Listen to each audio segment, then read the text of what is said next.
Hello' everyone, আশা কৰোঁ সকলোৱে ভালে আছে। আজি মই আহিছোঁ বৰাপানী শ্বিলং ৰোডত। হঠাৎ এটা প্লেন হৈ গ'ল আৰু মই যিহেতু বৰাপানীত এবাৰ আহিছোঁ পিকনিক খাবলৈ, কিন্তু তেনেকৈ ফুৰা হিচাপত অহা নাই বা শ্বিলঙতো মই তেনেকৈ যোৱা নাই।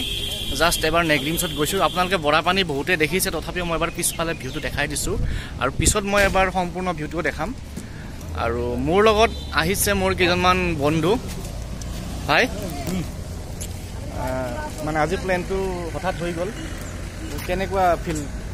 প্লেনিং কৰি জীৱনত সেইটো ছাকচেছ নহয় মানে। আৰু যি বস্তু হঠাৎ হয় সেইটো মাদকতা বহুত। হঠাৎ হোৱা বস্তুৱে মানে মেমৰেবল হয়, হিষ্টৰিকেল হয়। আৰু মানুহৰ লাইফত এইবিলাক জাৰ্ণিৰ প্ৰয়োজন আছে নেকি? মই এটা কথা কওঁ, মানুহ জীৱনত সকলোৱে ব্যস্ত, ষ্ট্ৰেছ বহুত থাকে।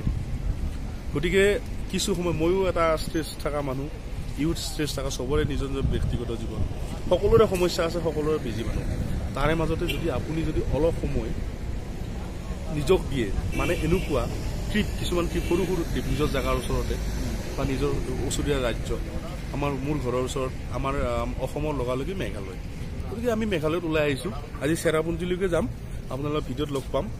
আমি গোটেইকেইটা আছোঁ, উত্তম, ভৱেশ, মুকুট, গণেশ দাস, গোটেইখিনিয়ে আছোঁ। অলপ পিছত আমি চেৰাপুঞ্জী দেখাম আপোনালোকক। আৰু মুকুট দা আছে, দাদা ধুনীয়াকৈ গাড়ী চলাই আহিছে, আনিছে আমাক, আৰু খুব ডিচিপ্লিন মানুহ, গোৱালপাৰাৰ পৰা আহিছে। দাদা কেনেকুৱা লাগিছে? বহুত ভাল লাগিছে। আৰু মাজে মাজে এনেকৈ আমি ট্ৰিপ ল'ব লাগে, ষ্ট্ৰেছৰ মাজত আমি থাকোঁ, সদায় কাম কৰি থকাৰ মাজতে এই সৰু সৰু ট্ৰিপবিলাক আমি ল'ব লাগে, এতিয়া ৰিফ্ৰেছ হয় মাইণ্ডবিলাক। হয় হয়, ঠিক আছে, থেংক ইউ। আৰু এজন আমাৰ লগত আহিছে, আমি এওঁ, তাৰপিছত আমাৰ এইফালে হেল্ল', ইফালে আমাৰ গণেশ ভাই, আৰু আমি তিনিটা একেলগে কলেজ ডিগ্ৰী পঢ়া। তো এতিয়াও আমাৰ ফ্ৰেণ্ডশ্বিপটো আছে।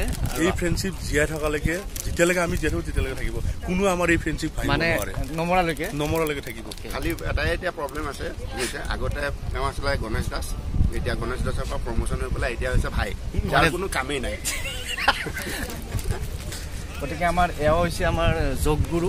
গতিকে যোগগুৰু হিচাপে আমাৰ এনেকৈ যে আমি আহিলোঁ, ফুৰিব যে আহিলোঁ, দৰকাৰ আছে নাই মানুহৰ লাইফত এনেকৈ ফুৰিব অহাটো? খুবেই দৰকাৰ আছে। প্ৰথম কথাটো হ'ল যে মানুহ সদায় কিবা না কিবা মগজত এটা চিন্তা লৈয়ে জীয়াই থাকে। গতিকে আৰু চিটিৰ মাজত থাকোঁতে থাকোঁতে মানুহৰ মানে খুব ষ্ট্ৰেছ ফিল কৰি থাকে। গতিকে মানুহ সদায় নেচাৰৰ লগত এটাচ হৈ থাকিব লাগে, আৰু নেচাৰৰ লগত এটাচমেণ্ট চিটিৰ মাজত পোৱা নাযায়। সেইকাৰণে এনেকুৱা মুকলি জেগাত আহিব লাগে, মেণ্টেলি খুব মানে ৰিলেক্সেশ্যন পোৱা যায়। খুব ভাল এইটো। গতিকে আপোনালোক সকলোৱে বুজিলে যে বেছি হিচাপ নিকাচ কৰি লাভ নাই, লাইফত এনেকৈ মাজে মাজে ওলাই আহিব লাগে। পুনৰ ভিডিঅ'ত লগ পাম, থেংক ইউ। কথাটো হ'ল কি, উত্তম থাকে পাহাৰত, নীলাচল, চানমাৰী, আমাৰ হলচেল পিছফালে। ভৱেশ থাকে বৰাগাঁও।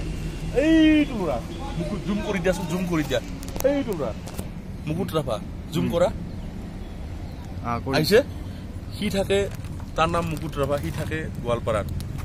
গতিকে ইমান দিনৰ আমি প্লেনিং যে শ্বিলং যাম, দুই ভাই ভাবে গেলা কোনে বিলটো দিব, তেলটো কোনে ভৰাই দিব। সিটো ভাই ভাবে উৰি যাম, কেতিয়া যাম। মই ভাই ভাবোঁ সদায় যাম। লাষ্টত ভৱেশ আৰু উত্তমক যেনেকৈ নহওক শ্বিলং লৈ যাম, এতিয়া চেৰাপুঞ্জী লৈ যাম। বাকী থাকিল এইটো হ'ল বৰাপানী। বৰাপানীত আপোনালোকে গম পাইছে নহয়, বৰাগাঁৱৰ বৰা আৰু পানী, এই মিলি কেনে এইটো হ'ল সংগমস্থল বৰাপানী।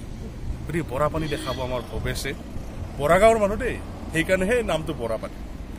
মোৰ মতে এনেকুৱা লাগে ভৱেশৰ দেউতাক আহি কেনে এতিয়া বৰাগাঁৱৰ নামটো দি থৈ গৈছে নেকি, মোৰ এনেকুৱা লাগে। ঠিক আছে, ধন্যবাদ।